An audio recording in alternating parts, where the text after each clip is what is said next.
So we're going to be talking about our experiences at MCB over the last year with Backstage. But before I get into it, maybe just as a quick show of hands, who's familiar with Backstage already? Okay, so there's a lot of you, but there's a few people their hands are down. So very quickly, I'm just going to run through this so we're all on the same page.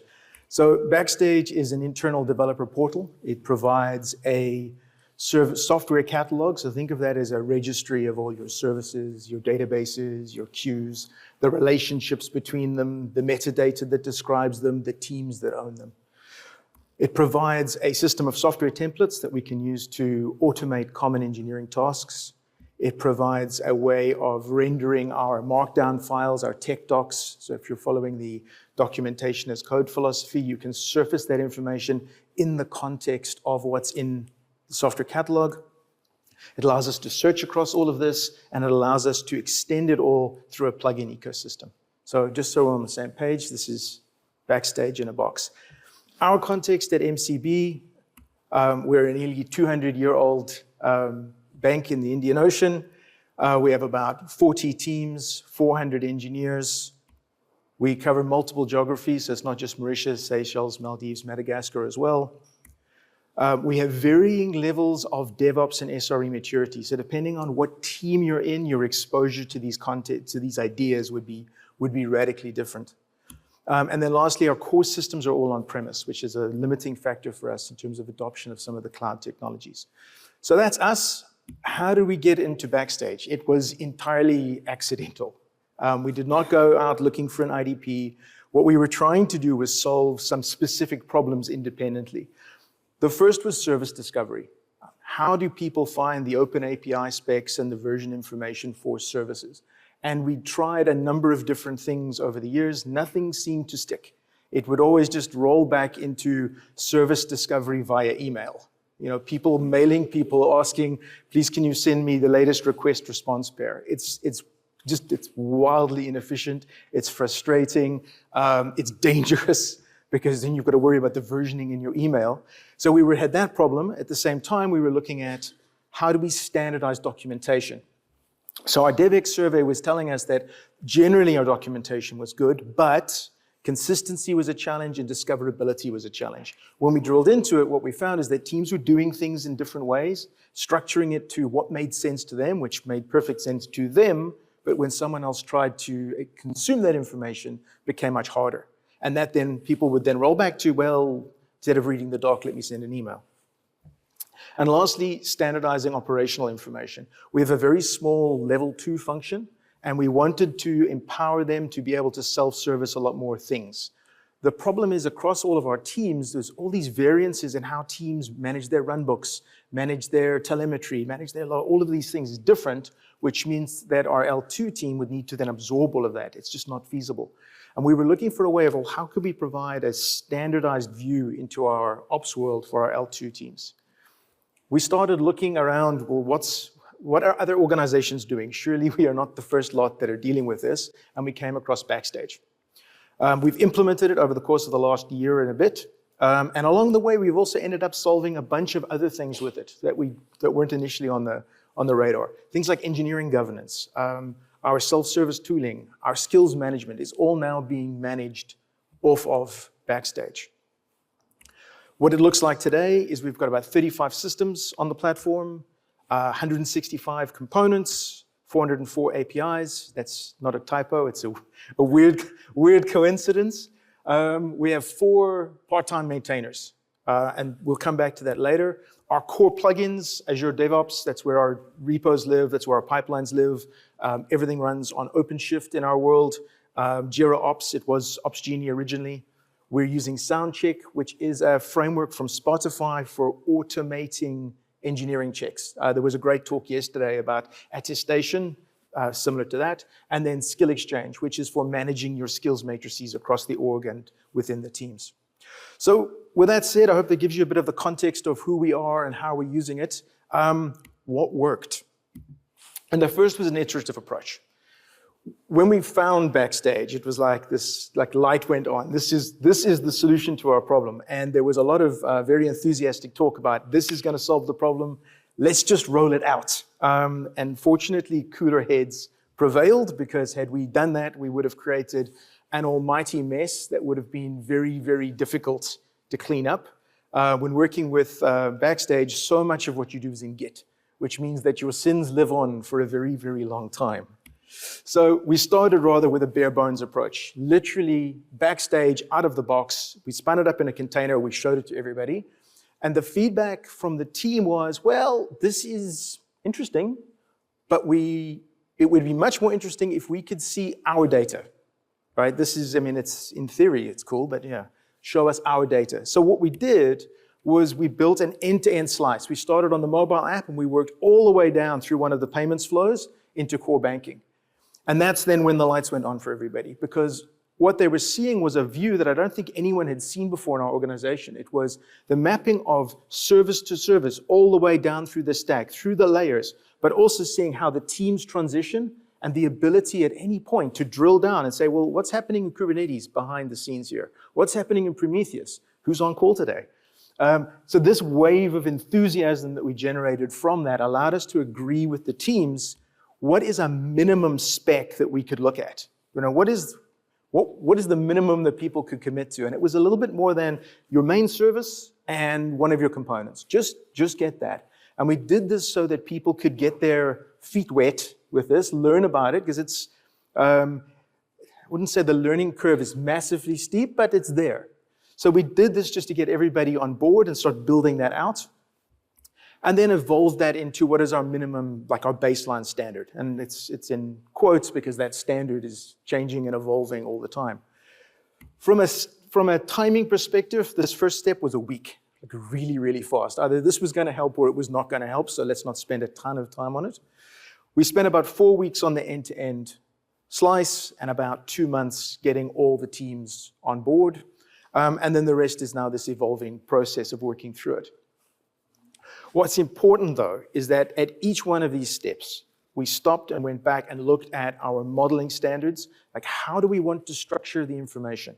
The deployments, like how do we want to configure Backstage? Is it stuff in config maps? Is it in environment variables? Is it baked into the container? Like how does that work? What is the tooling that we need? What does the documentation look like? Where do we put it? How do we tell people how to onboard? And as I said earlier, had we jumped in at the beginning, we would have created a mess because what we started with and what we thought we needed and where we ended up was wildly, wildly different. It was unrecognizable. So that process of iterating through this really, really helped us. The next thing that worked well was around creating capacity. I said earlier, we had 4 people part-time on this. How are we going to find a way to get around to all the teams and do the lap around the organization, get everybody on board?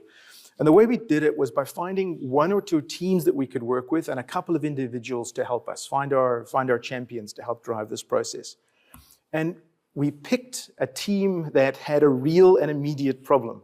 We were looking for what we called Backstage easy as opposed to doing Backstage hard. Find a team that's got an obvious problem that Backstage could solve and get them on board. So we chose our long-suffering middleware team because they are the guys that are solicited more than anybody else for, please can you email me, request response pairs, send me some logs, what's happening here. So they got it. It wasn't a hard sell to the middleware team. We're going to try and make all of this noise go away. So they were on board quickly, and we worked with them to make sure that they were getting the maximum value out of the process. This was really useful because when we then started getting into doing Backstage hard, we had the success stories. You know, we had the wins in our environment. It wasn't theoretical. It was, we did this with middleware and this is the impact and you can speak to them. So it was much easier when we were talking to sponsors and product owners about trying to get the time required for their teams to invest in doing this. Just a footnote on this one is when, like in this model for us, where we've got these 4 people working part-time and we've got teams engaging, we spent quite a lot of time making sure they had the air cover to engage with this. It's not a huge amount of time to do this. You know, it's certainly not a full-time, all-day type of job, but it does take some time. And we needed to make sure the guys actually had that space to do it. Otherwise, this would not have worked. Ultimately, what we were trying to do was trying to change the approach that people had to certain behaviors. It wasn't just the service discovery thing. It was across a bunch of dimensions. But what we realized very quickly, to drive the adoption and change those behaviors, the service catalog was not enough. because the guys don't need that information often enough that they'll be going to Backstage to get it, that we can actually change the behavior. And if you're not doing that often enough, you're not building that muscle memory, so then when you need a request response, you're not going to Backstage, you're firing up Outlook. So how did we then drive that adoption so we can start building the new habits? We took a mindset of saying, well, Backstage is a product, it's a service that we are offering our engineers. If that's the case, well, what do they need? What do they want? So we had some conversations with them around, well, what are the things that are sticking points? What are things that are bringing friction into your day? How can we address them? And the solution was in a bunch of plugins and templates. Really, really simple things, but each one had this cumulative effect of just adding a little bit more reasons to go to Backstage so we can drive that adoption. So we built a template for onboarding people onto Backstage. So you don't need to necessarily learn the YAML structure. You can fill in a form, we'll create a pull request for you, you can bring that in. Easy way to get started. We created a template for getting people new Active Directory, Azure DevOps repos. Previously, Jira ticket, send an email, follow up, wait. Could take 10 minutes, could take a day, could take longer. We automated all of that away. It's in Backstage. You need a new project or repo, you fill in a form. Behind the scenes, we provision it. We manage the naming conventions. We manage the tagging. We manage the security. It's done. Simple, but it's just taking friction away. We surfaced out our on-call information. We surfaced out our common templates. If you need a new Angular app or a new Camel app, you can click a button. You have your app deployed for you. And then we started tracking rollouts or engineering activities via Soundcheck. So this was something that actually the teams came up with. But what they did was they figured out that they were doing a Helm migration and a Helm upgrade across the environments. They figured out they could configure Soundcheck to track across the various OpenShift deployments what had been done, and then automatically build a dashboard that showed them how far they were through the process per service. So very, very quickly, they had this dashboard of, well, here's our Helm migration across all environments, across all services. When this is all green, we are done. And this isn't based on what's in Git. This is based on what's in OpenShift in our environment. So rather than going and have to go and check the OpenShift consoles, check the deployments, check all the things, it's in one place. And that took off like wildfire, because once people started seeing we could do this, we had an explosion of Soundcheck jobs for this. So we're now using it for tracking any number of these initiatives. So a quick example of it, it's this simple. I mean, this is the template we're using for creating Azure DevOps projects. You fill in 3 fields, click a button, it's done. Governance is done behind the scenes, naming conventions, tagging, it's all there for you. Something we found along the way, it was not intentional, this was a happy accident, was that by extending the audience outside of engineering, we could drive adoption within engineering. And how we did that, or how we came across it, was through a conversation with architecture. We were demoing what we were doing because we thought it was hell of an interesting, and we were showing the architecture team, and it turns out that they had a similar problem. How do we link our architecture, our high-level architectural view, the business capabilities, how do we map that down into implementation detail? And they were trying to do it through wikis and through linking, et cetera. But what we've ended up doing is allowing them to link directly from the architecture platform directly into Backstage. So you can now follow the thread from the architecture view all the way down into the implementation to see how is this implemented, where is it living, what team owns it. Once we saw that and we saw the enthusiasm that architecture was bringing to this, we thought, well, where else could we do this? And our QA teams was the next port of call. Exactly the same pattern. The QA teams were looking at multiple sources of information to verify software deployments, what's going on in the code, what's going on in the apps, multiple places, and we've centralized that for them. It's one place now. They can go in, they can check and see all their checks in one place in Backstage. And then lastly, risk and compliance. We are a financial services organization, obviously regulated. We have a fair number of controls that need to be checked regularly. And traditionally, the way this is done is risk and compliance sends emails, sets up meetings, wants to pull people into a room, wants to inspect the evidences. This is super, super time consuming, necessary, but time consuming. What we've done with them is we've pulled all that information through into Backstage and given them access. So they can now self-service those controls. The impact on the engineering team through all of this is that there is a strong incentive for the engineering team to make sure the information in Backstage is up to date and accurate, because by doing that, you're cutting down on meetings and you're cutting down on emails. we also now have this feedback loop that if something gets into Backstage that's not quite right, doesn't look right, and when you work with Backstage a bit, if something isn't quite configured properly, it's glaringly obvious. We've now got these three separate groups of people outside of engineering that can give us feedback that something's not quite right.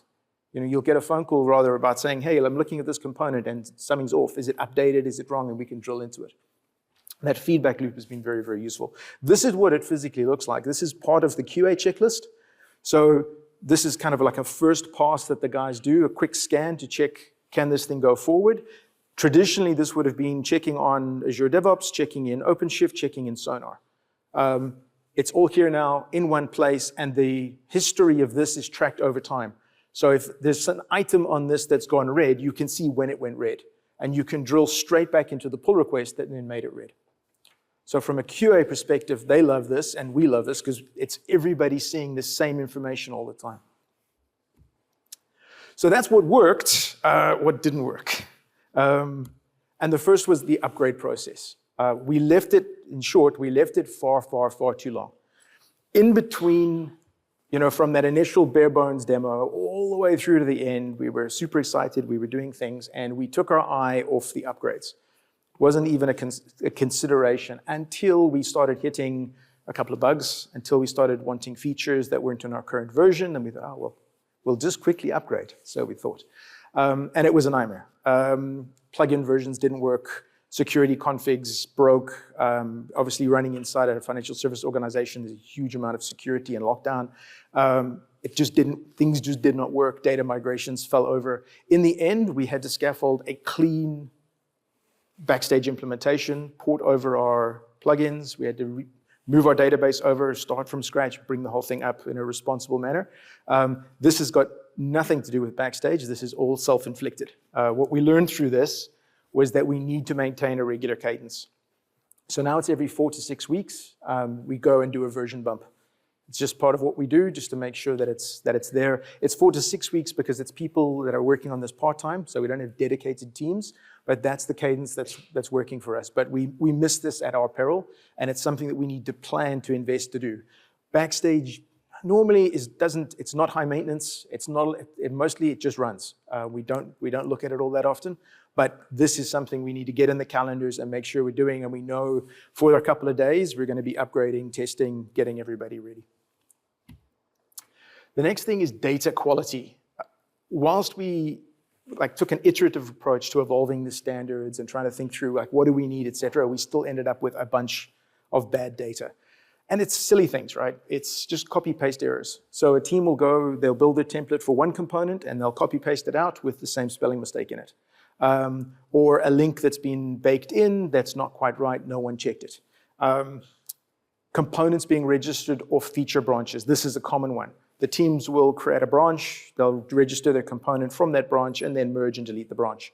So now you've lost traceability from the source code into Backstage. Backstage doesn't know where the location is anymore, it can't update it, so now you end up with stale entities. It's really tricky to spot. Missing components, things that should be there that aren't, or duplication of common entities. So this is where we have two teams that share some common abstraction, and they then independently model that thing. So now you've got two of them. Now you've got to decide which one is the canonical one. The net effect of all of this for us was that it reduces trust in the platform, and it drives people back to those old habits. The minute someone sees something that's not quite right, trust is gone, and then we're back to emailing people, which is what we want to avoid. How we deal with this today is that we're trying to centralize common entities. So we're importing a lot of the systems directly from architecture. So our architecture team owns the list of systems, right, from a high level, and that helps us create that feedback loop to make sure that it's kept straight. We treat the warnings as errors. So when you're running Backstage, if it comes across a link that's broken, or it comes across something that's not quite right, a plugin that's throwing an error, it surfaces all of these as warnings. What we do is we scrape these once a month, find out which teams own those entities, and we ask them to update those, because what those warnings represent is bad data in the system. Broken links, stuff that's confusing, stuff that's misleading, that's the stuff that undermines the trust.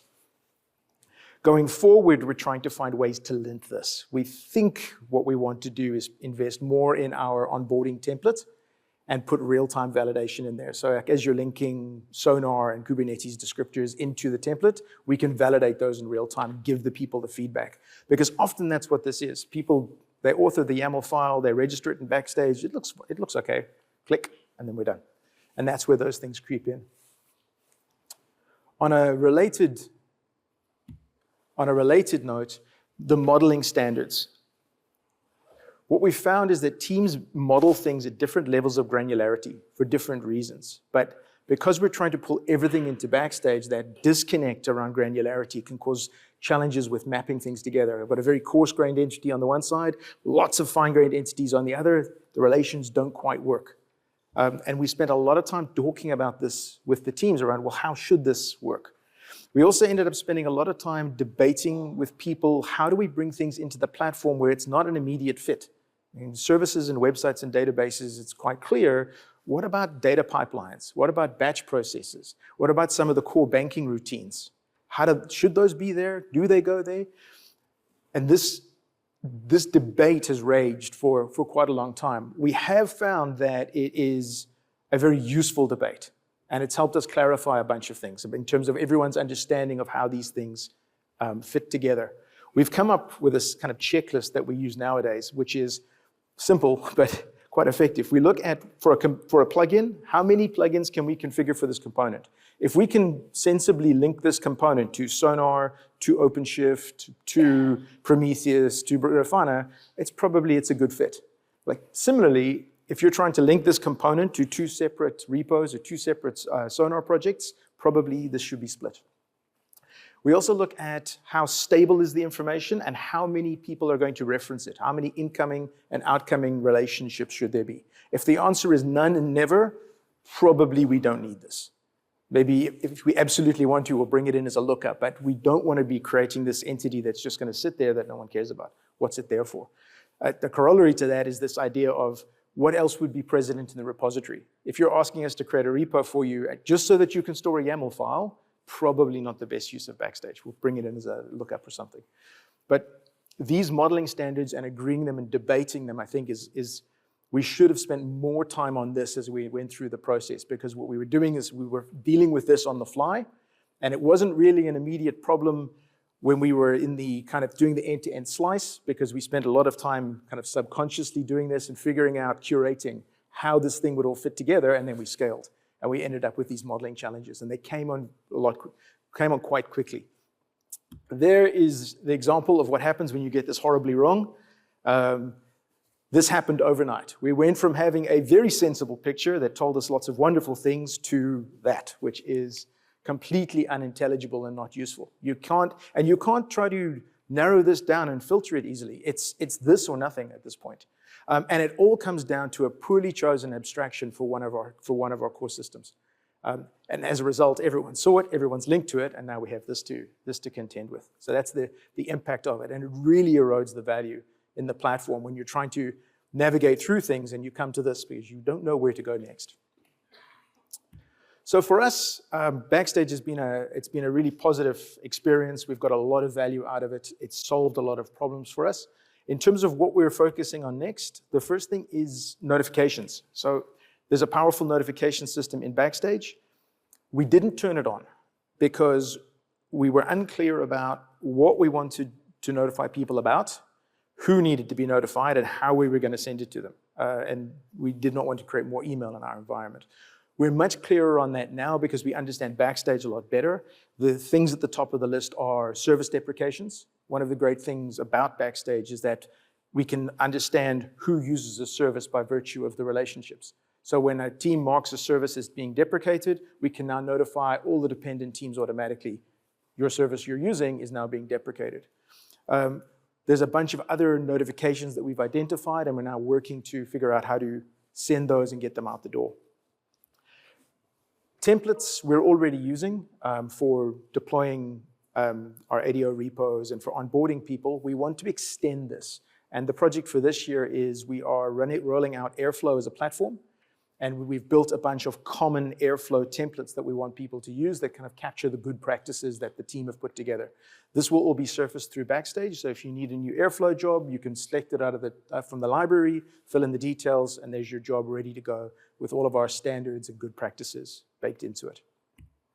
And then lastly, plugins. The plugins is the thing that really help you personalize Backstage to your environment. You know, the combination of plugins represents the kind of unique things that are in each of our environments. For us, what we're looking at are what are all the little dev tools that are floating around that people are currently using? How do we bring those into the platform? Because again, this is all part of building that muscle memory. So an example there is we have this thing called the Secure Log Viewer. Effectively, it's a way of viewing certain privileged logs and making sure that privacy and a bunch of other things are maintained. This is currently a standalone Angular application. We'll be bringing this in to our platform. So again, everything's in one place. And this philosophy of bringing more things into Backstage that kind of increase the value, that drive the adoption, I mean, this is what we're looking for.